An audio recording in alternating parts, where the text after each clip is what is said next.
안녕하십니까. 김정구 GTV입니다. 네, 도널드 트럼프 전 대통령이 암살 위기를 맞을 뻔했죠. 지난 15일 플로리다 웨스트 palm비치 소재 그의 골프 클럽에서 58세의 남성이 트럼프 대선 후보를 겨냥해서 300m 거리에서 총으로 겨누다가 적발되는 사건이 발생했죠. 다치진 않았습니다만 범인은 곧 잡혔고요. 미국 사회뿐만 아니라 전 세계가 경악했습니다. 지난번 펜실바니아 총격 사건 이후 2달 만이죠. 모두가 끔찍한 정치적 폭력을 규탄했습니다. 그런데 반대되는 입장을 가진 인사도 있었습니다. 빅토르 오르반 헝가리 총리. 이번에 희한한 말을 했죠. 그의 X 트위터 계정에서 승리하기 전까지 트럼프 전 대통령의 목숨은 위험하다. 이렇게 써서 오히려 화제가 되고 있습니다. 네, 이번 방송에서는요. 우크라이나 쿠르스크 러시아 본토 점령 이후 지금까지 쿠르스크 전선이 어떻게 되어 있는가, 그리고 서방이 우크라이나가 러시아의 장거리 미사일 사용을 허용하겠다는 쪽으로 가닥을 잡고 협의 중에 있었는데요. 이거 지금 어떻게 되어가고 있는지를 알아보기로 하겠습니다. 먼저 우크라이나가 진입한 러시아 본토 점령지 쿠르스크 전선입니다. 러시아가 즉각 반격에 나설 것으로 예상이 되었습니다. 1개월이 넘어가고 있죠. 지난 8월 6일이었으니까요. 네, 러시아가 지금 점령지를 탈환하는데 성공하겠다라는 소식만 무성하지 성공했다는 얘기는 없습니다. 최근 러시아 대통령 푸틴은 10월 1일까지 쿠르스크를 탈환하라는 반격 명령을 내렸다고 알려졌습니다. 한마디로 푸틴의 체면을 구긴 이 사건이니 불같은 탈환 작전 명령을 내린 거죠. 러시아는 이 작전을 대테러 작전이라고 선언했습니다. 본격적으로 나서는 모양새인데요. 그럼에도 불구하고 러시아는 동부 전선의 막대한 희생을 무릅쓰고 진격한 우크라이나 병참 요충지 포크로스크 점령도 아직 성공했다는 소리는 없습니다. 더 이상 진전이 없이 교착 상태가 계속되고 있는 것으로 보입니다. 러시아는 동부 전선과 남부 전선에서 병력을 차출해서 쿠르스크에 배치했죠. 러시아군 정확하진 않지만 6만여 명이 쿠르스크에 배치된 것으로 알려졌습니다. 그런데 전쟁연구소 ISW의 14일 분석에 의하면 쿠르스크로 차출된 병력이 훈련된 정예병이 아니라는 거죠. 주로 준군사 조직인 국가근위대 소속, 그리고 내륙에서 동원된 징집병, 국경경비대 등 비정규군이며, 또한 문제는 통합된 부대를 편성해서 통합 지휘할 수 있는 지휘체계를 아직 갖추지 못하고 있는 것으로 알려지고 있습니다. 상당한 기간이 지나야 단일 대우로 시스템을 갖출 수 있을 것으로 분석하고 있습니다. 그런데 러시아가 쿠르스크 내에 10개의 마을을 탈환했다고 러시아 사령관이 타스통신에 11일 상황을 밝혔습니다. 러시아 국방부는 쿠르스크 서쪽 측면을 따라 공격을 시작했다. 그러면서 상황은 우리에게 유리하다. 우크라이나군이 하루에 병사 350여 명이 사망하고 13개 장비를 잃었다. 세임강 좌안에 포위되어 있는 러시아 병력이 가설부계를 통해서 빠져나오고 있다. 이렇게 얘기했습니다. 하지만 포브스에 의하면 러시아 반격은 큰 성과를 거두지 못한 것으로 밝혀졌습니다. 오합지졸에 가깝다거나 해야 할까요? 동부전선처럼 병력을 고기 분쇄기에 갈아 넣는 그런 전투가 되지 않을까 예측해 봅니다. 포브스에 따르면 지난 8월 말 우크라이나는 쿠르스크 지역에 약 1만 명의 병력을 투입했고, 모스크바는 차출 병력을 늘리면서 반격을 시도하고 있는데요. 얼마 전 8월 말까지만 해도 3만 8천 명이 투입된 것으로 알려지고 있습니다. 지난주에는 우크라이나군 전투로는 점령지 끝부분 마을 노비풋 마을 근처에서 우크라이나군이 러시아 방어선을 빠르게 돌파해서 러시아군 수천 명을 포위망 안에 가뒀다는 소식도 들어왔습니다. 러시아군 반격을 앞으로 주시해 봐야겠습니다만, 우크라이나 시르스키 총사령관도 러시아의 반격에도 불구하고 점령 작전은 여전히 성공적으로 진행 중이다. 이렇게 주장했습니다. 현재 우크라이나군이 마을 100개, 면적으로 치면 1294평방킬로미터, 서울 면적의 약 2배가량 통제하고 있다고 하면서 점령 현황을 밝혔습니다. 러시아 군사 매체들은 우크라이나군이 쿠르스크를 넘어 인접한 벨고로드 지역까지 돌파를 시도하자 비상사태와 대테러 작전 체제로 돌입해서 높은 경계 수준이 유지되고 있다. 이렇게 말했습니다. 우크라이나 군의 주장은 조금씩 쿠르스크 점령지를 넓혀가는 과정에서 소규모의 전투가 있는 상황이라고 설명할 수 있습니다. 그런 가운데 14일에는 쿠르스크에서 잡힌 포로 교환도 이루어졌지요. 103명씩 교환을 했는데요. 그런데 러시아 석방 포로들은 주로 징집병으로 알려졌습니다. 앞으로 우크라이나가 점령한 러시아 본토 쿠르스크 전황이 어떻게 전개될지는 아직 확실치 않지만 관심거리가 아닐 수 없습니다. 우크라이나가 버틸지 아니면 다시 내줄지 궁금한 대목이죠. 그런데 여기서 러시아는 지금까지 우세한 병력과 우크라이나 전선 주도권을 장악하고 있었는데 왜 자국 영토로 밀고 들어온 우크라이나군, 이 쿠르스크 안에서 우크라이나군을 밀어내지 못하고 있을까? 한 달이 넘었죠. 무슨 문제가 있는 것일까? 네, 군사 전문가들은 쿠르스크 점령에 대한 러시아의 대응과 관련해서 이런 분석을 내놓았습니다. 상당히 중요한 사실을 발견한 겁니다. 한마디로 러시아의 실체는 허풍이 많다는 얘기죠. 무슨 소리인가요? 몇 가지로 요약을 해보겠습니다. 첫째로 우크라이나의 기습 이후 러시아의 대응은 놀랄 정도의 무기력한 상태에 있었다. 우크라이나군을 피해 도망친 10여만 명의 쿠르스크 주민들의 말을 들어보면 우크라이나를 점령한다고 하더니 반대로 그들이 우리를 점령했다. 이런 일이 있을 수가 있는가? 이렇게 분통을 터뜨리면서 그들이 쏟아낸 분노의 표적이 우크라이나가 아니라 크레물린이었다고 하는 것입니다. 러시아의 무기력이 여지없이 드러난 것이죠. 두 번째는 러시아를 다시 위대하게라는 푸틴의 선전구호. 이것이 위대하기는커녕 국경도 제대로 방어하지 못하는 나약함을 노출했다는 여론이 비등하고 있습니다. 이번 쿠르스크 작전을 푸틴은 대테러 상황이라고 하면서 전쟁과는 거리를 두려고 했다는 것입니다. 오히려 러시아 TV 토크쇼에서는 러시아군의 이런 졸렬한 태도를 보고 맹비난하면서 차라리 그냥 우크라이나에 넘겨줘라, 이런 비아냥이 쏟아졌다고 합니다. 세 번째는 크레므린은 국가적 생존이 위태로울 때, 그럴 때는 핵전쟁으로 확전되는 게 불가피하다라는 주장을 서슴없이 서방에 대고 협박해 왔습니다. 그런데 이게 다 허풍으로 이번 사건으로 드러났다는 것입니다. 나토의 동진을 명분 삼아 우크라이나를 침공할 때는 언제고, 이제 와서 미국과 서방의 위협으로 우리는 지금 러시아는 생존 위기에 내몰리고 있다, 우리는 피해자다 라는 주장을 하고 있다는 것이죠. 네, 이런 주장에 앞뒤가 안 맞는다는 겁니다. 네 번째는 이제까지 우크라이나 점령지에만 오로지 군사력을 집중시켜 놓고 100km가 넘는 러시아 자신들의 국경에는 신경을 쓰지 않았다는 얘기입니다.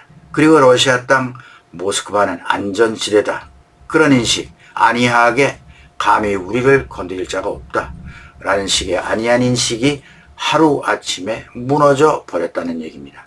다섯 번째는 푸틴이 그어놓은 레드라인이라는 게 있었죠. 이게 공갈에 지나지 않는 허풍이라는 것. 쿠르스크는 2차 대전의 흐름을 뒤바꾼 역사적인 지역으로 전략적 요충지로 알려져 있습니다. 그런데 러시아가 이러한 중요한 지역을 모르겠습니까? 그런데도 텅 비워놓은 채 이런 허점을 적에게 보였다는 것. 그렇다면 러시아는 다른 곳은 어떻겠는가? 다른 곳은 오죽하겠는가? 그래서 젤렌스키 대통령은 푸틴이 저 혼자 그어놓은 레드라인이 무슨 개떡 같은 소리냐, 소위 레드라인에 대한 이 나이브한 환상을 지적하면서 미국 서방 국가들의 소심함을 꾸짖었습니다. 더구나 러시아는 쿠르스크 진격을 허용한 이후에 내부에서는 쉬쉬하지만 비밀리에 푸틴 측근 그룹들, 즉 실로비키들이 서로 물밑에서 차기 권력 암투를 벌이면서 푸틴 이후를 노리고 있다는 정보도 새어 나왔죠. 이런 판국인데 허풍에 휘둘리고 있다고 젤렌스키 대통령은 서방을 질책했습니다. 더 나아가 KGB 출신답게 푸틴은 러시아의 정체성을 날조했죠. 뭐라고 날조했느냐. 이 전쟁은 러시아의 운명을 부정하려는 서방 세계에 항거하는 대리전이며 침착, 단합, 융성하고 있는 러시아가 반드시 승리한다. 이렇게 러시아인들에게 반서방 우월감을 지켜 세우면서 감성을 자극하는 내러티브 선전을 해왔던 거죠. 그런데 우크라이나군이 러시아 영토 쿠르스크를 치고 들어가자 수만 명의 러시아인이 호둥지둥 피란길에 나서자 이런 환상이 순식간적으로 뿌리가 뽑혀버렸습니다. 황당하기 짝이 없다는 러시아 피난민들의 얘기죠. 그들은 이런 꼴을 예상치 못했다는 겁니다. 와그너 용병 프리고진의 구테타를 모의해서 모스크바 200km까지 진격해 올 때만 해도 30만의 근이 되는 손 하나 쓰지 못하고 우왕좌왕하다가 벨라루스 독재자 루카셴코의 설득에 중단하고 구테타를 잠재울 수 있었습니다. 푸틴은 이때 페테르부르크로 피신했다는 소문도 돌았습니다. 네, 앞서 설명대로 우크라이나가 푸틴이 설정해 놓은 레드 라인을 위반했다고 한다면 쿠르스크 점령 말고도 수없이 많습니다. 흑해의 모스크바 기함 격침. 네, 이것도 레드 라인을 넘은 거죠. 2022년 케리치대교 폭파, 세바스토폴 소재 흑해 함대 본부 미사일 폭격. 지금 흑해 함대 사령부가 어디로 옮겼는지 알 수가 없습니다. 도망친 거죠. 2023년 크레므린 궁과 모스크바의 드론 공격, 러시아 영토에서의 암살 작전, 수차례 공군기지 공격, 그 외에도 서방 무기인 하이마스, 독일 브래들리, 미국의 에이브람스 탱크, 장갑차, 에이테크임스, F-16 등이 모두 그들이 말한 대로라면 레드 라인을 넘은 행위가 된 것이죠. 레드 라인을 넘었으니 무슨 조치가 있습니까? 그저 공갈 허풍에 지나지 않았다는 겁니다. 젤렌스키 대통령뿐만 아니라 많은 군사 전문가들이 미국이 소극적 태도로 일관하는 문제를 지적하고 있습니다. 푸틴이 핵 위협을 들먹이는 그 허풍에 서방은 떨고 있다는 겁니다. 그가 내린 결론은 다음과 같습니다. 적이 그어놓은 레드라인을 자신의 전략의 중요한 요소로 삼는 군대는 항상 패배하게 되어 있다. 이렇게 말했습니다. 전략의 요소는 자신이 정하는 것이지 남이 그어놓은 금을 따라 움직이는 전략은 패자의 길이 된다는 것이죠. 푸틴이 핵이 어떻다는 것을 너무 잘 압니다. 우크라이나 역시 체르노빌 사고의 당사국으로 핵을 잘 알고 있습니다. 쉽게 말하면 핵 공갈에 사로잡혀 있다는 설명입니다. 네, 서방은 그나마 우크라이나에 대한 확고한 지원에는 변함이 없습니다. 나토를 대변하는 옌스 스톨텐베르그 나토 사무총장은 우크라이나의 평화와 안정 없이는 유럽의 안정과 평화와 안보가 있을 수 없다. 그리고 장기적으로는 우크라이나가 나토 동맹국이 되지 않고는 우크라이나의 평화와 안보가 있을 수 없다. 라고 말했죠. 이건 우크라이나에 보내는 신뢰이기도 하지만 러시아에 대한 경고이기도 합니다. 네, 옌스 사무총장은 백악관에서 미국과 영국 정상이 장거리 미사일 사용 문제를 논의한 후 관련 입장을 발표하면서 우크라이나가 장거리 미사일을 러시아 영토 공격에 사용하도록 허용하는 것은 개별 동맹국이 결정할 일이다. 이렇게 말했습니다. 네, 나토 안의 개별 동맹국 정책을 존중하겠다는 것이죠. 그러면서 러시아가 유럽에 보복을 한다면 그럼 어떻게 할 것인가? 이런 질문에 대해서 그는 전쟁에서 위험이 없는 선택지는 없다. 그러면서 나토의 가장 큰 위험이 있다면 블라디미르 푸틴 러시아 대통령이 전쟁에서 이기는 것이다. 이렇게 말했습니다. 실제로 나토는 나토 국가 동부 측면 리투아니아 영토에 독일군 4,000명을 곧 주둔하게 됩니다. 리투아니아는 발트해의 면에 있는 러시아 역의 영토 칼리닌그라드라고 하죠. 여기에 인접해 있죠. 독일과 방위협약에 의해서 리투아니아에 주둔하는 겁니다. 러시아가 신경질적으로 나오고 있죠. 러시아에 대한 직접적인 참전이라고 러시아가 주장하면서요. 네, 그렇습니다. 여러분, 같은 나토 동맹국이며 나토의 리더인 미국은 어떤가요? 백악관에서는 한마디로 노쇠한 라브로프 러시아 외무부 장관이 떠벌리는 경고 한마디에 놀래서 장거리 미사일 허용 결정에 멈칫거리고 있는 모양새입니다. 우리는 핵교리를 개정했다. 잠재적 핵공격을 허용한다. 뭐 이런 크렘린의 허풍. 서방이 장거리 미사일로 러시아 도시를 타격하면 나토에 대한 선전포고로 간주하고 대응하겠다. 뭐 이런 블러핑입니다. 이런 소리에 소심한 나머지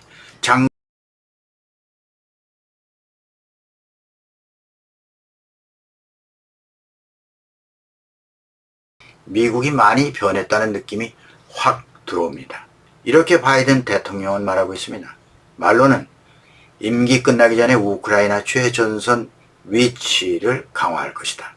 그러면서 또 임기 끝나기 전에 전쟁에서 우크라이나가 이긴다는 환상은 없다. 이런 얘기. 또 워싱턴은 키이우 정부를 러시아와 평화 협상에 압력을 가하거나 전장 계획을 지시하려고 하지 않는다. 뭐 이런 내용. 이걸 가지고 미국 관리들은 신문에 기고를 했습니다. 물론 애써서 정치적 수사로 보고 싶습니다. 네. 젤렌스키 대통령이 이렇게 말하고 있죠. 서방은 이스라엘을 위해서는 미사일을 격추시키면서 러시아를 너무 두려워하고 있다. 우크라이나에 떠있는 러시아의 미사일을 좀 격추시켜라. 네, 미국 관리들은 우크라이나의 쿠르스크 말고 동부 전선에 러시아의 진격을 막는데 더 집중해달라. 이렇게 요청하고 있습니다. 또 이런 거. 미국 관리들은 키이우가 군대를 너무 얇게 분산시켜서 러시아 쿠르스크 지역 침공으로 인해서 동부 쪽 전선이 취약해졌다. 이걸 우려한다. 네, 이번엔 미 국방장관 로이드 오스틴도 일찍이 이런 말을 했죠. 키이우가 전선에서 결정적 승리를 거두기 위해서는 서방에서 지원한 무기만 의존해서는 안 된다. 라고 말했습니다. 그럼 어떻게 하라는 말인지. 서유럽은 좀 다릅니다. 심상치 않은 나토군 움직임도 있습니다. 우크라이나를 도와서 러시아군을 몰아내는 데 협력하는 것은 참전이라고 말하기보다는 이것이 곧 서유럽의 안보를 지키는 조치다.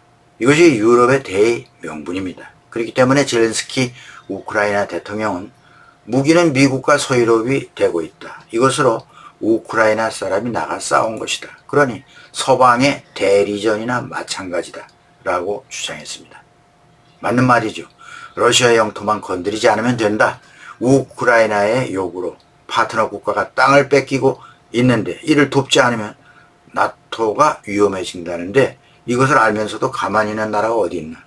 러시아는 불법으로 우크라이나를 침공해서 남의 땅을 제 땅이라고 강도짓을 하고 있는데 이것을 같이 막겠다는데 뭐가 잘못이냐.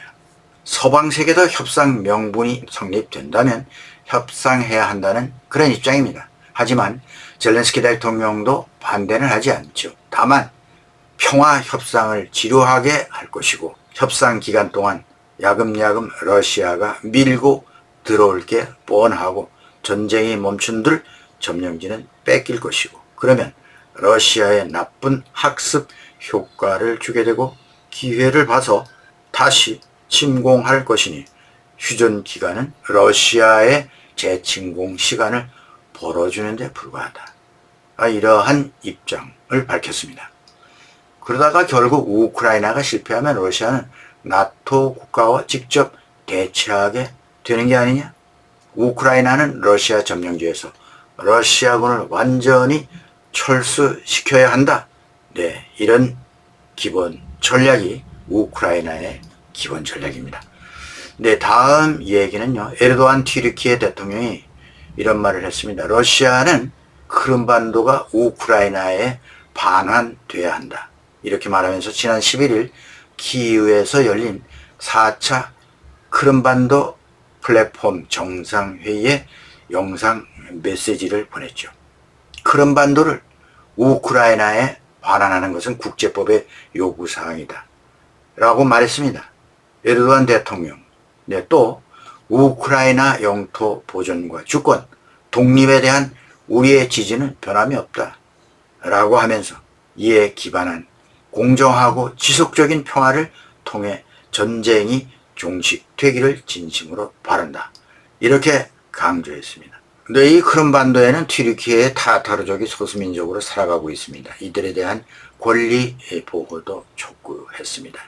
러시아에도 가까운 쪽, 유럽에도 나토 회원국으로서, 미국에도 가까운 쪽, 아닌 쪽, 상당히 줄타기 외교의 수완을 보이는 그런 인물이 튀르키예 대통령 에르도안이죠. 근데 우크라이나의 장거리 미사일 사용에 대한 제한 해제로 더 이상 러시아 일방적 장거리 미사일 공격으로 우크라이나가 피해를 입는 일은 없어야 하겠고요. 러시아 도처의 전력 자산을 타격해서 러시아의 전쟁 의지를 꺾고 놓아야 한다고 생각됩니다. 임기 얼마 남지 않은 바이든 미 대통령이 곧 있을 확고한 결단 소식을 기대해 봅니다. 네, 오늘은 여기까지입니다. 김정구 GTV입니다. 구독, 좋아요, 알림 설정도 부탁드리겠습니다. 여러분 감사합니다.